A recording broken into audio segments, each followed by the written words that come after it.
Hello children, a warm welcome to all of you to the class. Hope you all are enjoying holidays. Children, in our holidays, we have to do some work and we have to update ourselves. So आज हम पढ़ रहे हैं our next chapter. Till now हमने पढ़ा था election process तक. Functions of election commission already पूछ चुका है S7 में. Hope you all have done well. आज हम पढ़ रहे हैं हमारे देश के बारे में. हमें आज़ादी मिली 1947, यानी 1947 से लेकर आज 2023 तक कितने प्राइम मिनिस्टर्स आए हैं. Children, can you guess how many ministers work till now? Yes, can anyone guess?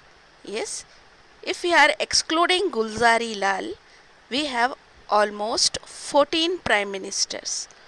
So today, आज हम इन प्राइम मिनिस्टर्स की टाइमलाइन को पढ़ेंगे और उनके अचीवमेंट्स को भी समझेंगे. ओके, यानी नेहरू से लेकर मोदी तक की गवर्नमेंट ने क्या क्या अचीवमेंट्स किया है. बच्चों, here you can see few pictures.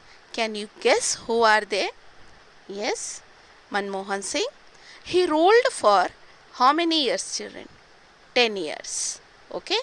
You can see our Honorable Prime Minister Mr. Modi here. You can see Srimati Indira Gandhi. Okay. So like that, we are trying to understand today about all the Prime Ministers who work in India. Hope you people are interested. Okay. Next, in this picture, you can see the pictures of all the Prime Minister from Jawaharlal Nehru to our present Prime Minister, Mr. Narendra Modi.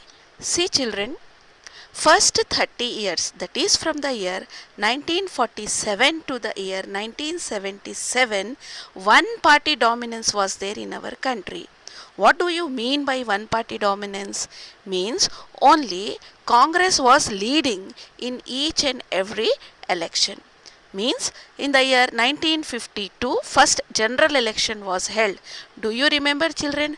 पहला general election 1952 में हुआ था. बहुत दुविधा थी, कठिनाइयाँ थी, क्योंकि हमारे देश में डेमोक्रेसी जैसा कॉन्सेप्ट लोगों को समझाना बहुत मुश्किल था. तब हमारे इलेक्शन कमीशन ने डिसाइड किया था और सिंबल्स इंट्रोड्यूस किए गए थे to make the process very easy. Problem हो रहा था क्योंकि हमारे देश की जनता इलिटरेट थी. ओके, यानी एजुकेशन की कमी की वजह से डेमोक्रेसी जैसा कॉन्सेप्ट हमें समझाने में मुश्किल था. तो उसको, वो प्रॉब्लम को सॉल्व करने के लिए हमने सिंबल इंट्रोड्यूस किया. Okay children, you knew very well about all these aspects. So, first general election 1952, second general election 1957, next general election 1962, then 1967. So children, all these elections were very important and in every election Congress was leading. Okay, Congress ना जीती थी. आज हम हमारे first prime minister mister Jawaharlal Nehru के achievements के बारे में पढ़ेंगे. बच्चों, 1947 से लेकर 1964, यानी इनकी डेथ हो जाती है 1964, तब तक जवाहरलाल नेहरू ने रूल किया. इनके अचीवमेंट्स क्या है? बच्चों, नेहरू के रूल में इमीडिएटली वर्ल्ड वॉर हुआ. Sorry, not world war, war with Pakistan, war with China. Okay, तो इन्होंने बहुत सारे रिफॉर्म्स लाए, फॉरेन पॉलिसीज़ डील की, और एक फॉरेन पॉलिसी है नॉन अलाइनमेंट मूवमेंट, पंचशील, जो चाइना से हमने साइन की. लैंड रिफॉर्म्स मूवमेंट हमारे देश में, तो एग्ज़ाम में आपको क्वेश्चन आता है what are the reforms by Nehru. बच्चों, पहला रिफॉर्म है एबॉलिशन ऑफ ज़मींदारी सिस्टम, और इनका ग्रेट अचीवमेंट है ग्रीन रेवोल्यूशन. यानी हमारा देश एक एग्रीकल्चरल देश है. इंडिया का बैकबोन एग्रीकल्चर है और एग्रीकल्चर को इम्प्रूवमेंट लाने के लिए ही gave priority to all these aspects. Okay, so note down, pause the video and note down all the points. So after the immediate death of Jawaharlal Nehru, Gulzari Nanda was appointed as the acting prime minister for few days. Okay children, इनका role सिर्फ एक acting prime minister था. बच्चों, 2 बार इनको appoint किया गया था. याद रखिए, गुलजारी लाल नंदा को 2 बार अपॉइंट किया गया और 2 बार भी ये सिर्फ और सिर्फ एक्टिंग प्राइम मिनिस्टर रहे. यानी नेहरू की डेथ के बाद, फिर लाल बहादुर शास्त्री की डेथ के बाद भी इनको एक्टिंग प्राइम मिनिस्टर अपॉइंट किया गया. Now children, our next prime minister is Lal Bahadur Shastri.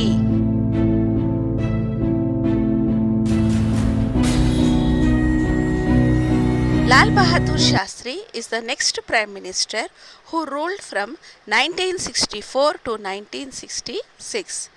बच्चों, इन्हें भी बहुत सारे challenges face करना पड़ा था. He was also very good. बच्चों, during his period anti Hindi agitation यानी रिलेटेड टू लैंग्वेज हमारे देश में बहुत टेंशन क्रिएट हुआ था. तब 1956 ऑलरेडी 1956 में हमारे देश में स्टेट रीऑर्गेनाइजेशन एक्ट पास हो चुका था और भाषा यानी on the basis of the language our country our state was divided. In our country, our states was divided on the basis of language. मगर बच्चों, हिंदी यानी 3 भाषाओं का सिस्टम यानी एक first language, second language, third language को importance दिया गया, रीजनल लैंग्वेज को महत्व दिया गया. ओके, और हिंदी को फर्स्ट लैंग्वेज डिक्लेयर किया गया था. ओके बच्चों, इनके पीरियड में भी वॉर हुआ था हमारा पाकिस्तान के साथ. Okay, so next we are discussing about Indira Gandhi. Okay children, here during Indira Gandhi, बच्चों इनको 2 times अपॉइंट किया गया था. यानी फर्स्ट टाइम 1966 से लेकर 1977 के बाद बच्चों इमरजेंसी डिक्लेयर हो चुकी थी हमारे देश में.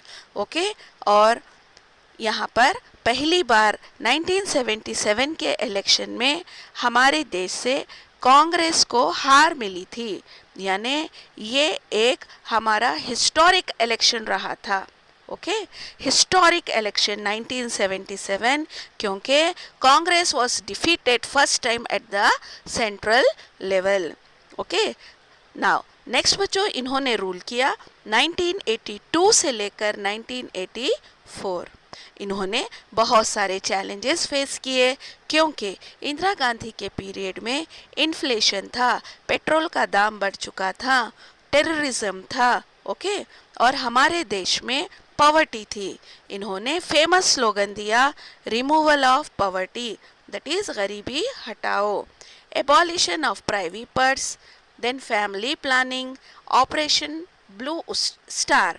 बच्चों, जब पंजाब को अलग करने के लिए पंजाबी यानी सिखिज्म वाले सिख लोग बोलते थे कि पंजाब को अलग करे, तब इन्होंने बहुत अपना रोल प्ले किया और according to operation blue star यानी पाकिस्तान को अलग होने से रोका. ओके बच्चों, सो नाउ असैसिनेशन किया गया, इनको मार दिया गया. Okay, Indira Gandhi. Now children, as I said 1977 में हम कांग्रेस को हार हुई थी. At that time, Morarji Desai became the prime minister, the first non-Congress prime minister. Exam में आएगा, याद रखिए. The first non-Congress prime minister in India is Morarji Desai. ये बिलोंग करते हैं जनता पार्टी को. विच पार्टी? जनता पार्टी. मगर बच्चों ज़्यादा दिन तक रूल नहीं कर पाए क्योंकि there was conflicts in the party. Okay, so after Morarji Desai, next prime minister is again, now children, after him one more ruler, that is Rajiv Gandhi. 1984 to the year 1989, the most young and the dynamic prime minister. Okay, he ruled very successfully. He brought telecom revolution also, यानी इन्होंने technology पे महत्व दिया, telephone यानी telecom revolution लाए, और इन्होंने fighting की अगेंस्ट करप्शन। ये हमेशा करप्शन को हमारे देश से हटाना चाहते थे और बहुत सूझबूझ के साथ हमारे देश को जोड़कर रखना चाहते थे। मगर बच्चों, इनका भी असैसिनेशन किया गया। Okay, and assassination again related to our neighboring country, that is related to Sri Lanka. Okay, so in our next chapter we have in detail we will discuss. Now next is VP Singh. See children, his era belongs to the coalition government. Okay, so children, he also brought so many changes in the economy. Okay, in next chapter again we will discuss in detail related to VP Singh.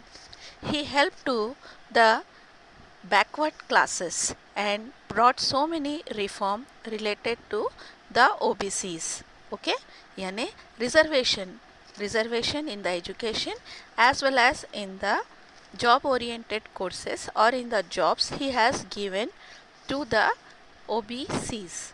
Okay, after VP Singh, see children, VP Singh government was also not successful because of the policy paralysis.